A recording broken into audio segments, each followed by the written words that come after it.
And joining me now is P. Chidambaram, former Union Finance Minister, Congress senior MP. Appreciate your joining us, Mr. Chidambaram. You've, in your initial remarks this morning, said this is a much-needed step, but it's come 8 years too late. There will be those who will say better late than never, Mr. Chidambaram. 2016-17 was a very different time. GST had just been brought in. 8 years later, we're seeing what the government is calling the Gen Next reforms of GST, GST 2.0. Do you agree? The headline of my tweet was, I welcome the reduction and rationalization of rates. The shoulder was, it's 8 years too late. So please read both of them.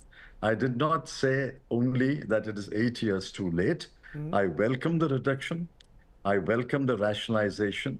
But I'm duty bound to point out that we said it 8 years ago, even when the GST law was being made and introduced in Parliament. But Mr. Chidambaram, with due regard, 8 years ago, it was very difficult even to achieve a consensus of the kind. To be fair to the late Arun Jaitley, he was able to achieve, the NDA government then was able to achieve something that your government was not. So the first step was to build a basic consensus. Now that we've had 8 years experience, the government could say we are in a better position to actually put together a more simplified rate structure. I disagree. I disagree strongly. You don't know what happened, or you've forgotten what happened. I'm a player of that age and era, and Arun Jaitley was a player. So was Mr. Yashwant Sinha. Mr. Yashwant Sinha constituted the group of finance ministers. I inherited it, and I worked with them. Every finance minister supported the GST.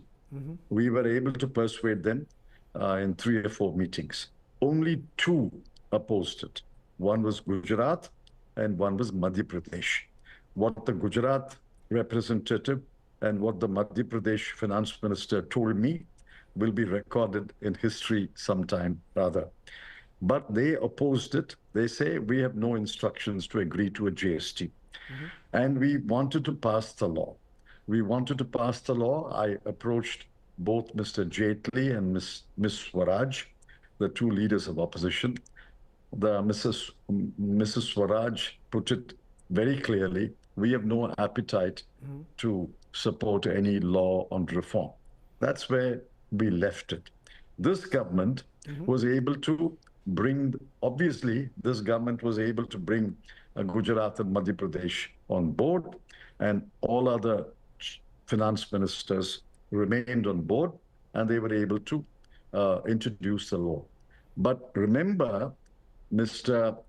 Dr. Arvind Subramanian, the chief economic advisor to the government of India, headed by Mr. Narendra Modi, published a report called Towards a Neutral Revenue Rate, in which he recommended one single rate. Departing from that recommendation, they introduced multiple rates. That's what I'm criticizing. Okay. We criticized it 8 years ago, and we are saying you brought it down to 2 rates 8 years later. But let's come to the present. From the time when Rahul Gandhi, your leader, kept saying Gabbar Singh taxed for GST, to today where you have said in that same statement, it's a good and simple tax. So you seem to be agreeing that the government has got the drift completely right this time, that you need a much more simplified tax regime with just 2 tax slabs and of course 40% as a sin tax. But by and large, you seem to believe that this is the right step forward. This is a step that will bring down presumably prices and thereby hopefully stimulate demand, consumption and investment. Am I right? I said so in my tweet.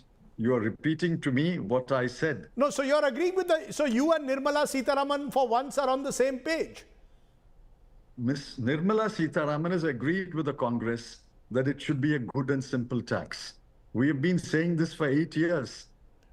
No, GST means a good and simple tax. She has come around to the view. I'm glad she agrees with us. No, but that is, you see, quite apart from the credit taking that every party will say that, you know, we told you so. I'm not taking credit. I'm pointing out facts. But do you, Mr. Chidambaram, agree that as a result of the GST being brought at the time that it has, A, it could offset the impact of tariffs and the tariff war with Donald Trump, and could also stimulate a virtuous cycle of demand, consumption, and investment? Not entirely. It will largely offset the low rate of consumption. It will partially offset Mr. Trump's tariffs. But there are several other things that have to be taken to boost consumption and to counteract Mr. Trump's tariffs. This is a good step. This is a first step, but this is not a sufficient step. This is a necessary step, but not a sufficient step. What, according to you, would constitute a sufficient step to build on what the government has done with GST? Yes, I'll tell you. First, they must review the GST laws. It's a very complicated law. It's cumbersome to administer. It's very difficult to comply with the law. They must simplify the law. They must simplify the forms.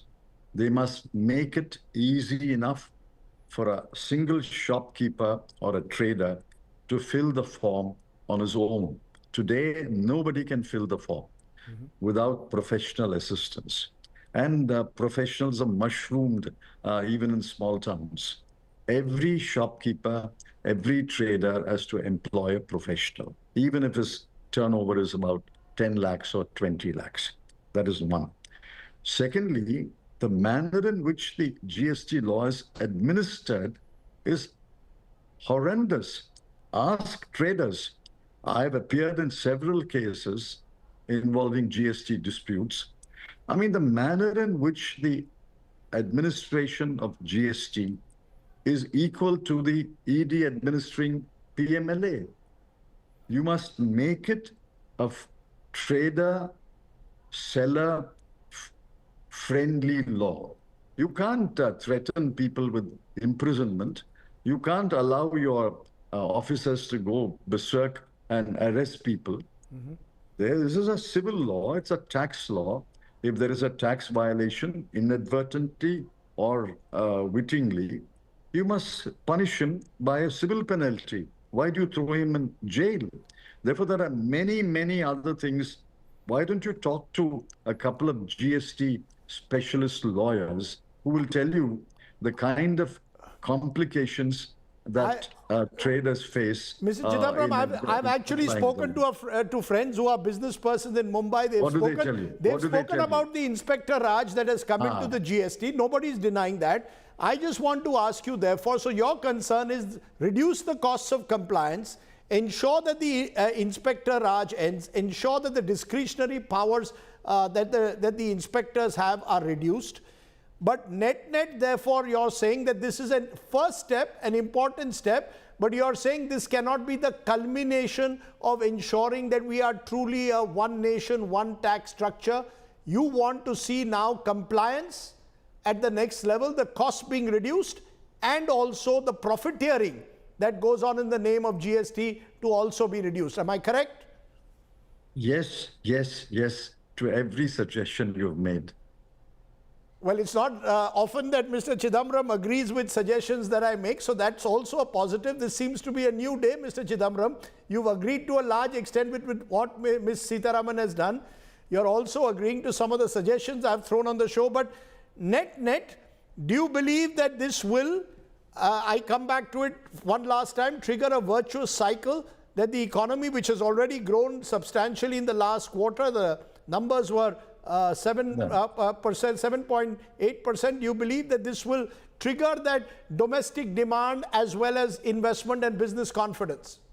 One swallow does not make a summer. You can't gauge a trend by one quarter's numbers. The one quarter number, the last quarter, has been severely criticized because they use a deflator of 0.9. I don't know if you understand the implications of using such a low deflator. Be that as it may, we will discuss it another time. The point is, this is a good step This was a progressive step, although it's 8 years later, I'll have to say that. But there are many other steps they have to take. For example, lakhs of MSMEs closed down following GST and following COVID. They are still closed. The COVID is behind us, but GST is still with us. And unless you compensate them or redress their grievances, they will not start again, which is why we lost so many thousands of jobs in the MSME sector. They have to be revived. They have to be reopened. They need working capital. Right. They need capital assistance. That is one thing. Then you have to simplify the rules and the forms. Their forms were not prescribed for several years after the GST law came into effect on 1/7/2007. They had ad hoc forms. Now they have replaced the ad hoc forms with 1/7/2017, yes. Regular forms, but those forms have to be simplified. Okay. Therefore, several things have to be done. And non-GST measures have to be taken. For example, you have to reduce the household debt. You have to boost the household savings. You have to address the issue of stagnant wages in rural areas. They don't fall under the umbrella of GST, but they have to be done in parallel with the GST reform. I'm going to leave it there, Mr. Chidambaram, because I think you've given us where you stand, to some extent where the opposition stands, but also hopefully you've expressed what many would say today at least is a bipartisan view in the desire to kickstart the animal spirits of this economy. But I appreciate you joining me here on the show tonight. Thank you very much. Thank you.